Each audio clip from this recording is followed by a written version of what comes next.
Les 11 plus imposants diadèmes de l'histoire royale. Certains joyaux royaux murmurent l'élégance, mais quelques-uns hurlent la puissance.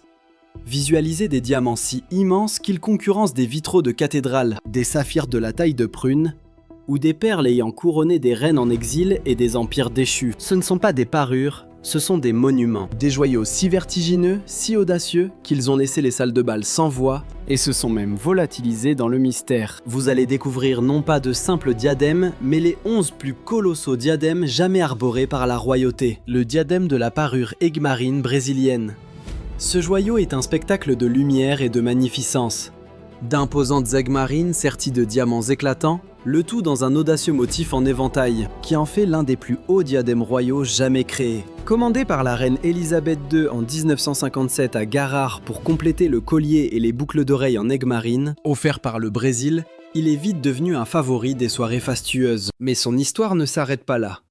Éternel perfectionniste, la reine le fit remodeler en 1971, ajoutant d'imposants ornements en éventail et repositionnant les pierres pour une présence encore plus majestueuse. Le résultat, un diadème si impérial qu'il a régné sur les galas et les banquets royaux pendant des décennies. De Malte en 1967 aux premières de films royaux à Hollywood, et des visites d'État au Danemark, aux États-Unis et en Russie, jusqu'à sa poignante dernière apparition, le portant, lors du banquet d'État espagnol de 2017. Aujourd'hui, le diadème demeure dans la collection royale, en attente de son prochain chapitre. Mais qui osera porter ce géant bleu ciel après elle? Le diadème de Württemberg.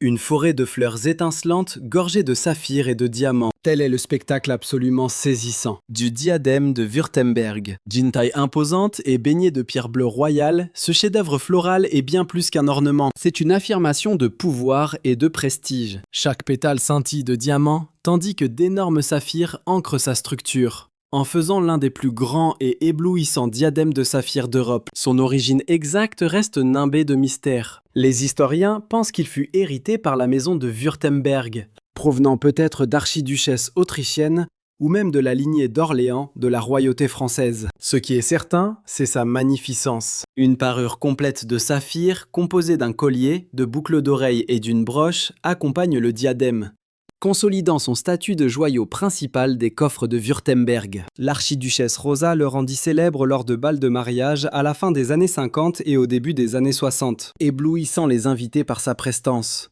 Plus tard, la princesse Diane, duchesse de Württemberg, l'a fièrement arboré pour de fastueux mariages familiaux durant les années 80 et 90. Et aujourd'hui, le diadème repose dans la collection de Württemberg, attendant peut-être sa prochaine apparition royale.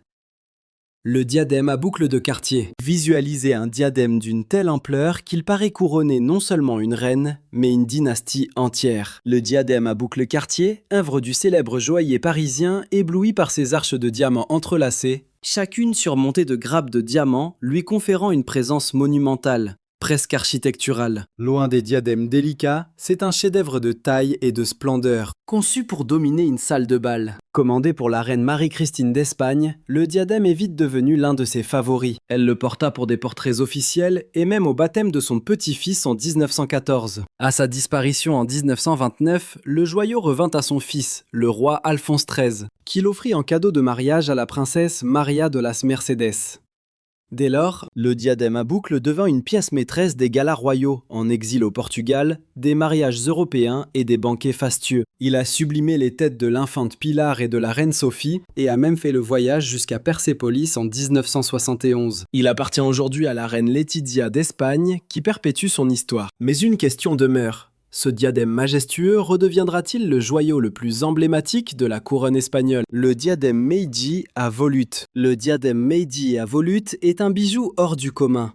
C'est un chef-d'œuvre de diamants, d'arabesques et de splendeur royale. Réalisé par Chaumet en 1885 pour l'empereur Meiji, son design grandiose arbore des volutes de diamants, pouvant être surmontés d'étoiles amovibles, ce qui en fait l'un des diadèmes impériaux les plus grands et les plus polyvalents au monde. Les diamants étincelants peuvent même être retirés pour en créer une version plus sobre. Pourtant, dans sa forme complète, sa beauté est à couper le souffle. Apparu d'abord sur l'impératrice Shoken pour des portraits officiels, alors que le Japon adoptait la mode occidentale, le diadème devint l'emblème éblouissant d'une nouvelle ère. Il a ensuite paré l'impératrice Teimei, puis l'impératrice Kojun, qu'il a porté lors de visites d'État en Europe et même à un banquet à la Maison Blanche. Plus tard, il a couronné l'impératrice Michiko lors de l'intronisation de son époux en 1990 et lors de nombreux grands banquets. Aujourd'hui, le diadème Meiji à volute repose auprès de l'impératrice Masako, qu'il a porté magnifiquement durant les cérémonies d'intronisation de l'empereur Naruhito. Le diadème Van Cleef & Arpels de la princesse Fauziya. L'un des plus grands diadèmes jamais arborés par une tête couronnée, celui de la princesse Fauziya scintille de 54 diamants poires et de plus de 500 diamants baguettes, disposés dans une architecture si grandiose qu'elle pourrait rivaliser avec des palais. Sa hauteur vertigineuse et son éclat pur en ont fait l'un des joyaux les plus imposants du XXe siècle. Commandé en 1939 pour son mariage avec le prince héritier d'Iran,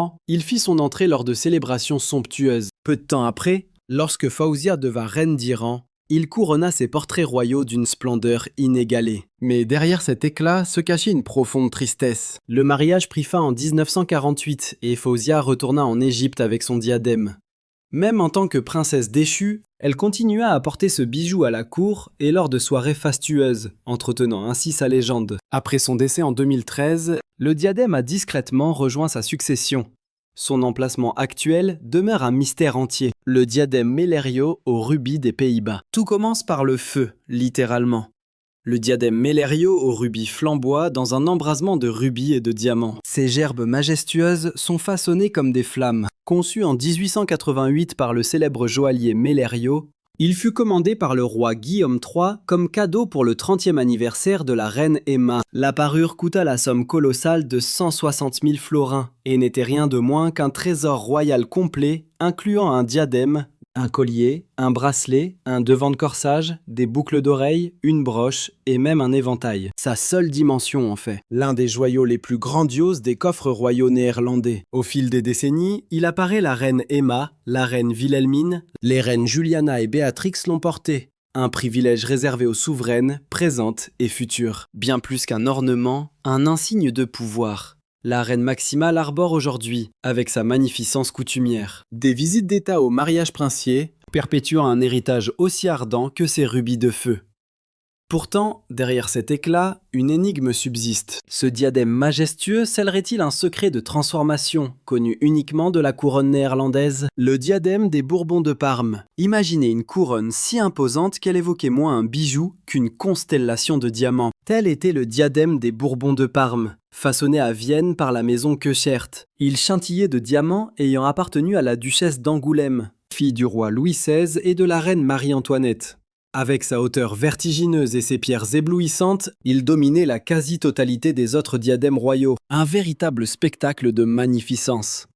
Le diadème traversa les dynasties pour parvenir aux mains de l'infante Maria Antonia de Portugal, qui le porta lors de mariages qui façonnèrent des empires, dont l'union de sa fille Zita avec le dernier empereur d'Autriche en 1911. Plus tard, il couronna la princesse Irène des Pays-Bas le jour de son mariage controversé en 1964. En l'absence de sa famille, le diadème devint un symbole de défi devant le Vatican. Son éclat immanquable. Mais contrairement à la plupart des joyaux des Bourbons de Parme qui ont survécu, ce chef-d'œuvre connut un destin plus sombre. Confié à un avocat parisien en 1996, le diadème fut dérobé pour ne jamais réapparaître. L'un des plus grands trésors royaux s'est simplement évanoui dans l'histoire. Le diadème d'acier de l'époque napoléonienne. Qui imaginerait que l'un des plus majestueux diadèmes d'Europe n'est point fait de diamants, mais d'acier? Ce diadème d'acier porte une histoire aussi tranchante que sa surface scintillante. Commandé pour la reine Hortense de Hollande, belle-fille de Napoléon, ce chef-d'œuvre du début du 19e siècle fut entièrement façonné en acier poli et en or, taillé avec une telle précision qu'il luit comme un diamant à la lueur des bougies. Sa taille est imposante, son motif, une explosion complexe de rosettes et de rayons solaires. Une affirmation de pouvoir sans la moindre pierre précieuse. Transmis à travers les générations, il parvint à la famille royale de Suède, pour finir oublié dans un placard poussiéreux du palais. C'est la reine Sylvia qui le redécouvrit dans les années 1970, lui redonnant sa splendeur légitime. Depuis, il est devenu un favori de la princesse héritière Victoria, éblouissant lors des banquets du prix Nobel et des noces royales.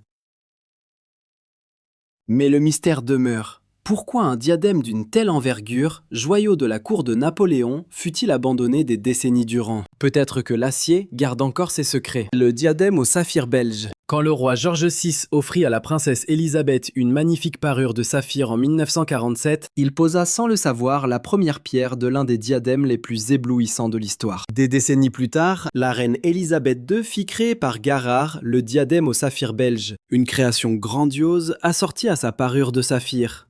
Et grandiose, il l'est, étant l'un des plus grands diadèmes de saphir du monde royal. Sa monture imposante en diamant est sertie d'énormes saphirs d'un bleu profond. Chaque pierre rayonne tel un ciel de minuit capturé dans le métal et la lumière. La reine dévoila le diadème pour la première fois lors de sa visite d'État en Allemagne en 1965, l'associant à la parure de saphir fraîchement achevée. Par sa taille et sa hauteur spectaculaire, il dégageait une présence inoubliable, devenant ainsi la pièce maîtresse des banquets royaux, des tournées officielles et des portraits. Au cours des années 80 et 90, il est devenu l'un de ses diadèmes de prédilection, ornant des occasions fastueuses, du gala du 40e anniversaire de la reine en 1992, à sa visite au Pakistan en 1997. Aujourd'hui, le diadème au saphir belge repose dans les coffres royaux, attendant patiemment que la prochaine tête couronnée décide de raviver son éclat bleu nuit. Mais lorsque ce jour viendra, éclipsera-t-il ses apparitions les plus légendaires? Le diadème de perles Cartier de la reine Victoria Eugénie. Imaginez un diadème si haut, si scintillant, qu'il dominait autrefois toutes les parures de tête royale d'Europe.